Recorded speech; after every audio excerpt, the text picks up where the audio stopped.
Corruption ये वो शब्द है जिसके सहारे आम आदमी पार्टी दिल्ली की राजनीति में उतरी और 3 बार दिल्ली की सत्ता पर काबिज हुई और आखिर में यही वो शब्द भी बना जिसने आम आदमी पार्टी को दिल्ली की सत्ता से बेदखल कर दिया।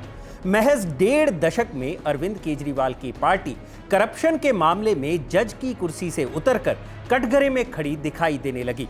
वैसे तो दिल्ली में आपकी हार का ठीकरा कई लोगों और घटनाओं के सर पर फोड़ा जा सकता है, लेकिन इस हार का जो एपिसेंटर कहा जा रहा है वो एक ऐसा शख्स है जो कभी एंटरटेनमेंट जगत का एक जाना माना नाम रहा है। एक ऐसा शख्स जिसे शराब घोटाले में सबसे पहले गिरफ्तार किया गया और आखिरकार जांच एजेंसियों के हाथ अरविंद केजरीवाल तक जा पहुंचे। एक ऐसा शख्स जो फॉर्च्यून इंडिया की 40 अंडर 40 लिस्ट में शुमार हो चुका है।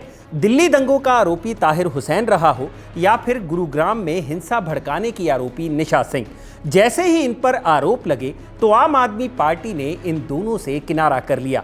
लेकिन इस शख्स का पार्टी में रसूख ऐसा था कि 2018 में जब उस पर यौन शोषण के आरोप लगे तब भी आपने उसे पार्टी से बाहर का रास्ता नहीं दिखाया और जब 2022 में शराब घोटाले में उसकी गिरफ्तारी हुई तब भी आम आदमी पार्टी उससे किनारा करने के बजाय उसके समर्थन में खड़ी दिखाई दी।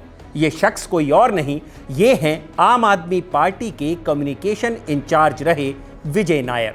राजनीतिक पंडितों की माने तो यही वो शख्स है जिसकी बात अगर पार्टी ना सुनती तो शायद आम आदमी पार्टी का ये हाल ना होता। तो आज इस वीडियो में हम सुनाएंगे आपको कहानी विजय नायर की। नमस्कार, मैं हूं भूपेंद्र सोनी और आप देख रहे हैं खबर गांव। विजय नायर का नाम देश के लोगों के सामने तब आया जब कथित शराब घोटाले में विजय नायर का नाम आया और सितंबर 2022 में आपकी तरफ से इस मामले में गिरफ्तार होने वाले वो सबसे पहले शख्स बने। लेकिन एंटरटेनमेंट इंडस्ट्री और आम आदमी पार्टी की अंदरूनी खबरों पर नजर रखने वाले लोगों के लिए ये नाम कोई नया नहीं था। तो चलिए शुरू करते हैं एकदम शुरुआत से। मुंबई के सिडनम कॉलेज से अपनी ग्रेजुएशन की पढ़ाई बीच में ही छोड़ने के बाद विजय नायर ने महज 19 साल की उम्र में ओनली मच लाउडर नाम से अपनी एक कंपनी शुरू की। नायर इस कंपनी के सीईओ थे। ये कंपनी बड़े बड़े लाइव म्यूजिक शोज और NH7 वीकेंडर म्यूजिक फेस्टिवल्स करवाती थी और साथ ही बड़े बड़े म्यूजिशियंस को मैनेज करने का काम भी करती थी। रिपोर्ट्स के मुताबिक OML की क्लाइंट लिस्ट में विशाल डडलानी, वीर दास, कुणाल कामरा जैसे बड़े बड़े नाम शामिल थे। बहुत कम लोगों को पता होगा कि ऑल इंडिया बकचोद यानी AIB रोस्ट जैसे कंट्रोवर्शियल शोज के पीछे भी विजय नायर और उनकी कंपनी का ही दिमाग था, जिसके एयर होने पर काफी हंगामा हुआ था। खैर 2014 आते आते इस कॉलेज ड्रॉप आउट ने कमाल कर दिया था और महज 31 साल की उम्र में वो $1 करोड़ की कंपनी चला रहा था। नायर कुल 6 कंपनियों में डायरेक्टर रह चुके हैं। लेकिन जैसे हर चमकती चीज सोना नहीं होती, वैसे ही नायर की इस सफलता के पीछे कई ऐसी कहानियां भी थीं जो 2018 में उन्हें हॉन्ट करने वाली थी।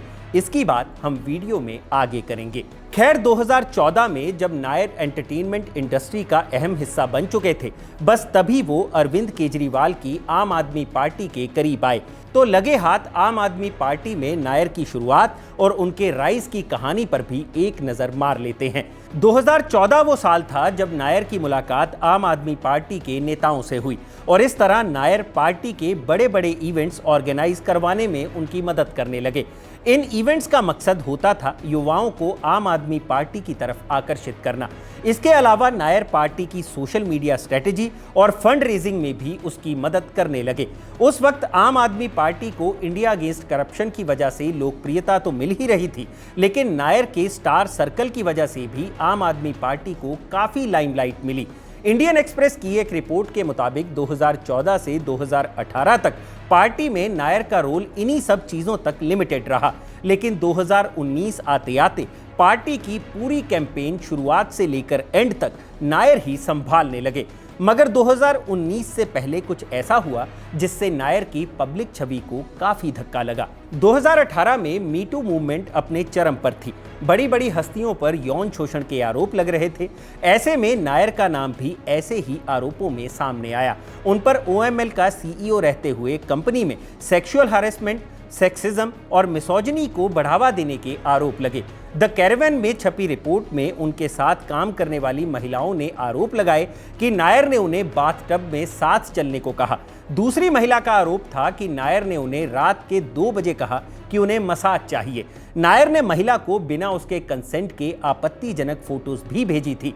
कैरेवन की इस रिपोर्ट में कई महिलाओं ने नायर पर ऐसे ही आरोप लगाए थे। हालांकि नायर ने इन आरोपों का खंडन किया था। लेकिन यहां बड़ी बात यह है कि ऐसे आरोप लगने के बाद भी आम आदमी पार्टी की तरफ से नायर पर किसी तरह की कोई एक्शन नहीं लिया गया, बल्कि पार्टी में उनकी जिम्मेदारियां बढ़ती ही जा रही थी। किसी भी इलेक्शन में उतरने से पहले सोशल मीडिया कैंपेन के लिए आम आदमी पार्टी का सबसे प्रेफरेबल नाम विजय नायर ही रहता था। इंडियन एक्सप्रेस में एक आप लीडर के हवाले से छपी जानकारी के मुताबिक नायर हमेशा पर्दे के पीछे रहकर काम करना प्रेफर करते हैं। 2019 में पार्टी में उनका रोल चेंज होना शुरू हो गया। सोशल मीडिया कैंपेन के अलावा पार्टी ने नायर से पॉलिटिक्स, कैंपेनिंग, मैनिफेस्टो और पॉलिसी मैटर्स पर भी सलाह लेनी शुरू कर दी। 2020 के दिल्ली चुनाव में आम आदमी पार्टी की भारी भरकम जीत के बाद विजय नायर का रसूख पार्टी में और बढ़ गया। नायर को पार्टी की टॉप लीडरशिप में गिना जाने लगा था। पार्टी इंसाइडर्स के मुताबिक नायर का रसूख ऐसा था कि उन्हें अपनी बात रखने के लिए पार्टी की पॉलिटिकल अफेयर्स कमेटी का मेंबर होने की भी जरूरत नहीं थी। यानी कुल मिलाकर बात इतनी है कि आम आदमी पार्टी के चुनाव प्रबंधन से लेकर नीति निर्धारण तक में विजय नायर का काफी अहम रोल रहा था। लेकिन 2022 में ये सब बदल गया। सितंबर 2022 में कथित शराब घोटाले के केस में विजय नायर को सीबीआई द्वारा गिरफ्तार किया गया। नायर को दिल्ली के तत्कालीन डिप्टी सीएम मनीष सिसोदिया और 13 अन्य लोगों के साथ को एक्यूज बनाया गया। नायर की गिरफ्तारी के बाद आम आदमी पार्टी ने पहले उन्हें अपना कम्युनिकेशन इंचार्ज बताया, लेकिन अगले ही दिन अरविंद केजरीवाल ने नायर को सिर्फ एक पार्टी वर्कर बता दिया। यानी आम आदमी पार्टी डैमेज कंट्रोल में लग चुकी थी। सीबीआई द्वारा दर्ज एफआईआर में नायर पर कई इल्जाम लगे, जैसे विजय नायर ने साउथ ग्रुप से 100 करोड़ रुपए की रिश्वत ली थी। सीबीआई के मुताबिक ये पैसा आम आदमी पार्टी के नेताओं को देने के लिए नायर के हाथ दिया गया था। एक आरोप ये भी है कि मनीष सिसोदिया के करीबी अर्जुन पांडे ने शराब कारोबारी समीर महेंद्रू से 2 से 4 करोड़ रुपए लिए थे। अर्जुन पांडे ने यह रकम विजय नायर की ओर से ली थी। बाद में नायर ने यह रकम कथित तौर पर शराब घोटाले में आरोपी बनाए गए सरकारी अफसरों को दी थी। आरोप यह भी है कि विजय नायर ने आरोपी समीर महेंद्रू की बात वीडियो कॉल पर अरविंद केजरीवाल से करवाई थी। इसके अलावा नायर पर और कई आरोप भी लगाए गए थे। यानी कुल मिलाकर बात इतनी है कि विजय नायर ही वो कमजोर कड़ी बने जिसके जरिए आम आदमी पार्टी के नेताओं को जेल की हवा खानी पड़ी थी। उधर विजय नायर को लगभग 23 महीने बाद 2 सितंबर 2024 को सुप्रीम कोर्ट से बेल मिली। विजय नायर तो जेल से बाहर आ गए, लेकिन पार्टी करप्शन की छवि में हमेशा के लिए कैद हो गई। राजनीतिक पंडितों का मानना है कि इन गिरफ्तारियों की वजह से आम आदमी पार्टी और अरविंद केजरीवाल की ईमानदार वाली छवि को तगड़ा झटका लगा, जिसका नुकसान पार्टी को इस बार दिल्ली चुनाव में उठाना पड़ा है। जेल से बाहर आने के बाद अरविंद केजरीवाल ने सीएम की कुर्सी छोड़ते हुए कहा था कि मैं तब तक सीएम की कुर्सी पर नहीं बैठूंगा जब तक जनता अपना फैसला ना सुना दे। खैर, जनता ने अपना फैसला सुना दिया है और केजरीवाल को जनता की अदालत में माफी नहीं मिली है, जिसके पीछे का सबसे बड़ा कारण कथित शराब घोटाला और कहीं ना कहीं विजय नायर को भी माना जा रहा है।